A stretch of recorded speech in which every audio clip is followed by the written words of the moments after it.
guys, what's up? Sherry here. Welcome back to my channel. Today is day 3 of vlog.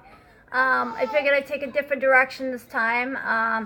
I was going through some photos in my house when doing some cleaning, and I came across a picture of my son, Seth, when he was 3 weeks old.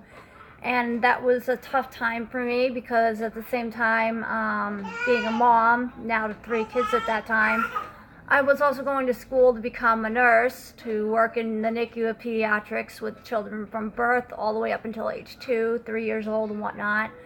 And this picture I came across brought back good memories, but also bad ones, because at that time when I was going to school and shadowing one of my doctors that I was working with, I hit a rough patch and almost lost my son. Back when he was 3 weeks old, it was toward like the first week of December. It was December 9th actually, 2013. I had awoken before my son, and that wasn't normal. Usually my son would wake up at 6 o'clock in the morning, 6:30 for a bottle.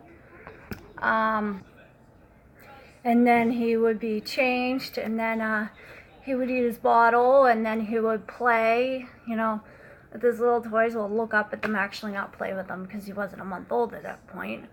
But that morning was very, very different, very strange for me, because I woke up at 7 o'clock in the morning, well, I thought it was 7, I looked at the clock, it was actually 7:28.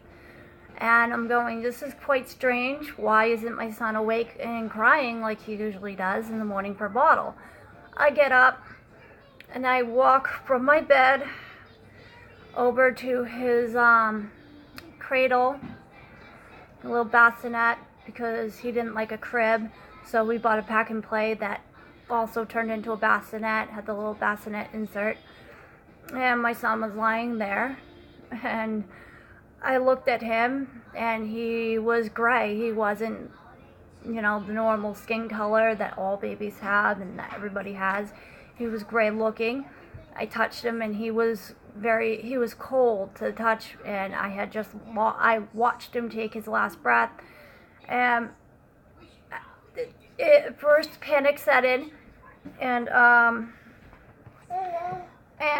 I just, I panicked at first, and then split second later, I snapped into, mommy nurse mode, and I started performing CPR on my son, and I got him to start breathing again. His color started coming back, and then I called his dad. I hollered out to his dad, who was in the kitchen making coffee, and we rushed him to the emergency room, and then I'm screaming, "Code blue, baby not breathing, code blue," as I'm running into the hospital holding my son. And the staff just sees me holding this child who's semi-limp. And I mean, he was breathing, but it was very shallow, on the verge of death breathing. And they hit the button, and I was rushed back into a room. And the doctor looked at him and goes, "He seems to be doing a lot better now. Well, a little bit better now. Why don't you guys feed him?" After speaking with me, and explained what happened. I said, "I want him to be looked at. He does not, this is not normal." And they said, "Well, his pulse is fine. His vitals are fine. He's breathing normal. Why don't you try feeding him? Maybe, something just happened and he had apnea in his sleep and he stopped breathing." So I'm like, okay, I'm not going to argue with the doctor.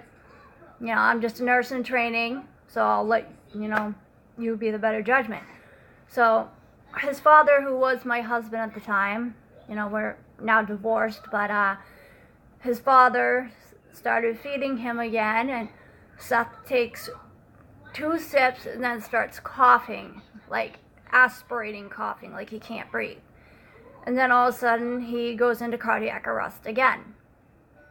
And I screamed for the staff to come help. They all came running. He was ripped from my arms because I automatically took him from his father's arms, and I'm flipping him over, patting him on his back, trying to get him to breathe again, thinking that there might be some in his throat that he swallowed and is trying to get up. And then he was whisked away from me, out of my arms, into the bed next to us, and they began performing CPR on him. They got his pulse back again, and they asked me what happened. I said nothing. I said his father was just feeding him, and he began coughing and choking and this. And then all of a sudden, they said, okay, let's put an IO in him. And they gave him an IO in his bone on his right leg. And all of a sudden, they started keeping an eye on his vitals. And then he crashes again for a third time. Now, mind you, we had only been in this emergency room for not even 12 minutes yet. It was about 10, 11 minutes at this point. So my son has crashed twice now in the emergency department, in the room, within 10, 11 minutes. So it had been a total of 15 minutes from when I found him to this point now. And they got him back on the third attempt. Okay. And then they say, we don't have the equipment here at this hospital. He needs to be rushed to Elliott Hospital, which, of course, happens to be the hospital that I was putting to work at and that I was shadowing over doctors. So I said, okay, let's go. You know, they did not med flight, but med transfer when they put him into the back of the ambulance. And I'm in the back of the car with his father, you know, in another car with his father and my mother. Okay, we're driving, following down. Little did I know that on the way there, my son had crashed again on the drive up to Manchester. Now, I wasn't told this until he was already in the room. The doctor, the new pediatric doctor who was now taking care of him at this point, told me on the way up to Manchester, they got on the highway and my son crashed. And it took them 3 minutes to revive him this time instead of 30 seconds that it had been in the hospital. And at this point, I'm in tears. I'm a complete wreck. I don't know what to do. I don't know what's going to happen to my boy. And I said, is my son going to live? The doctor looked at me and says, yes, he will live. We'll do everything that we can. I looked at him. I said, don't make promises you're unsure of. Please, I want to know, is there a good chance my son will survive? Doctor looked at me and said, yes, there is a good chance. We're going to find out what's wrong with him. Sorry about that. I had to regain my composure. Yeah, so doctor said, yes, he's gonna, live. We're gonna do everything we can for him. He's up in NICU right now. And I said, okay, well, I want to see my son. So they said, okay, well, come with me. He's right here. And when I got to the room, I was not prepared to see my son. Now, mind you, I've done shadowing, so I've actually get to see actual patients, and I've seen all sorts of babies and children in the NICU, in their beds and whatnot, but what I saw I was not prepared for with my son. He was in, it looks like a little crib, but these cribs also have bars that come down from the top on the sides of the crib. So it looks kind of like this little jail cell.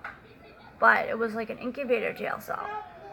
My son, who's 3 months old, is hooked up to all these wires and had a tube down his throat. Down his nose into his throat and into, his body. And he was hooked up to a breathing tube.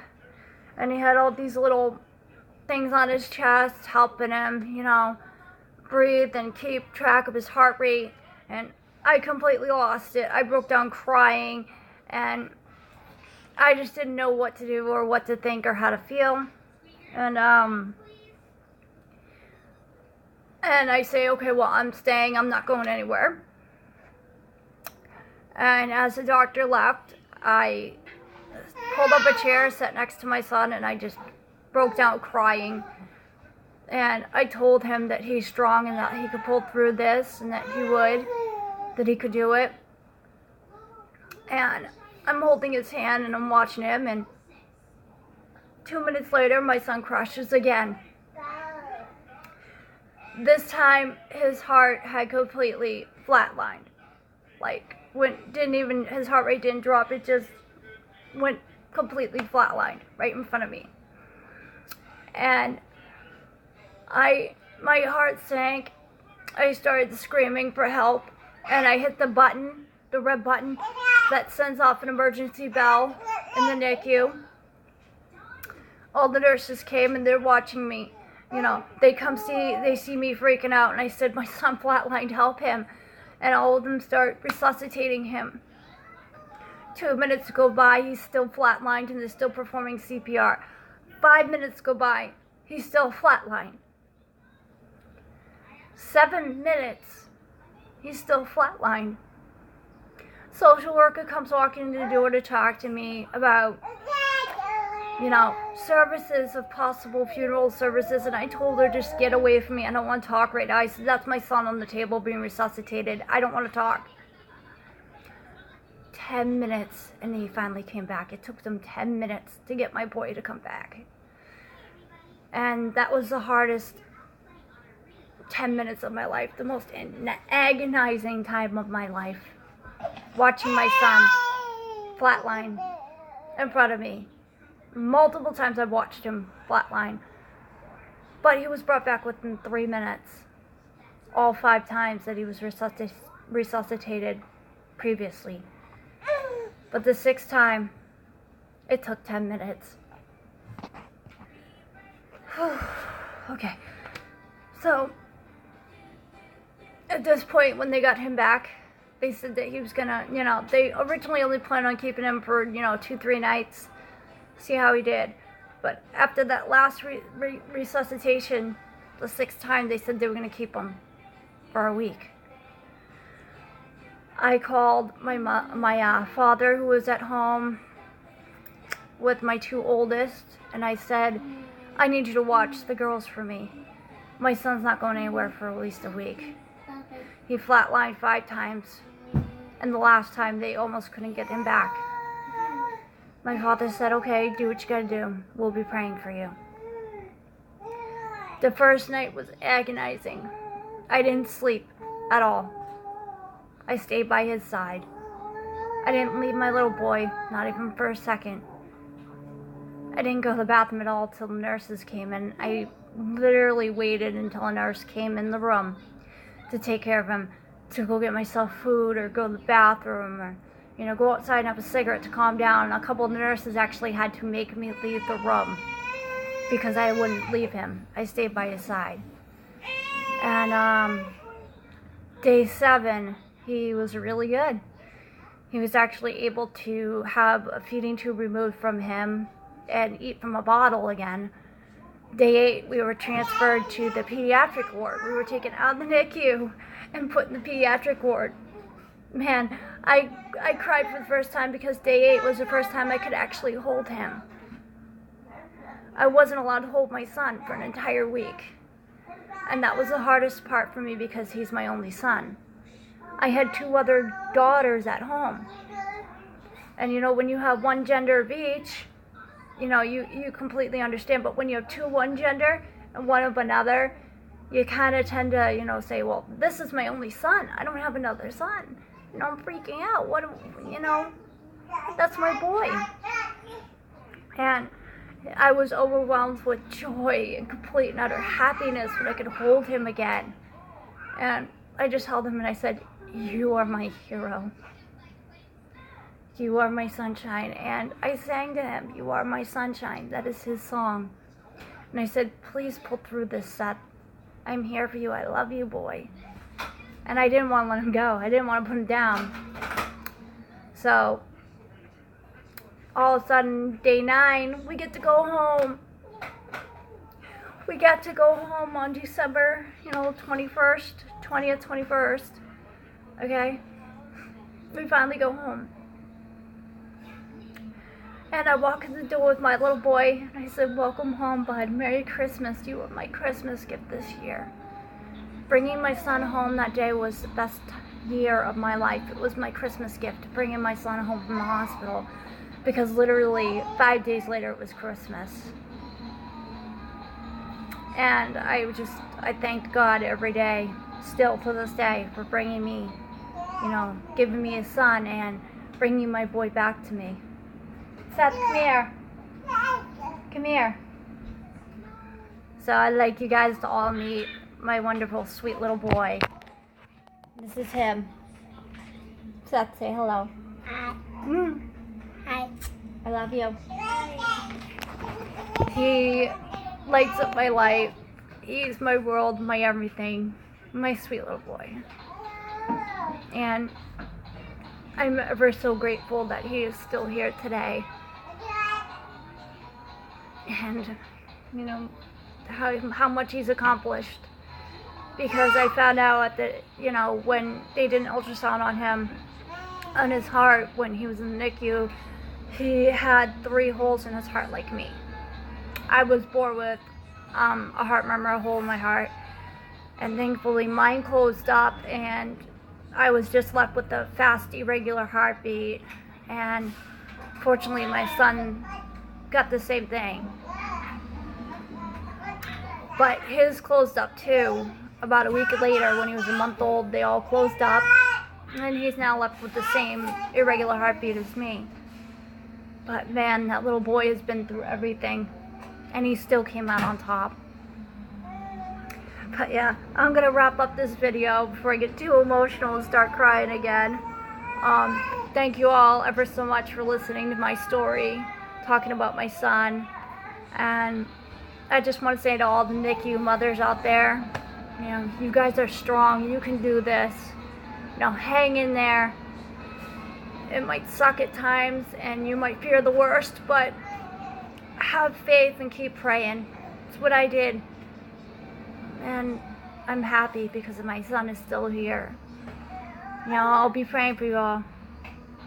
But yeah, I'm gonna, you know, wrap up this video here and head on out to go watch a movie with my son and snuggle with him and tell him how much I love him. But leave comments in the comment section if you have any comments, and don't forget to hit the like and subscribe button, and I'll catch you on the flip side. Bye.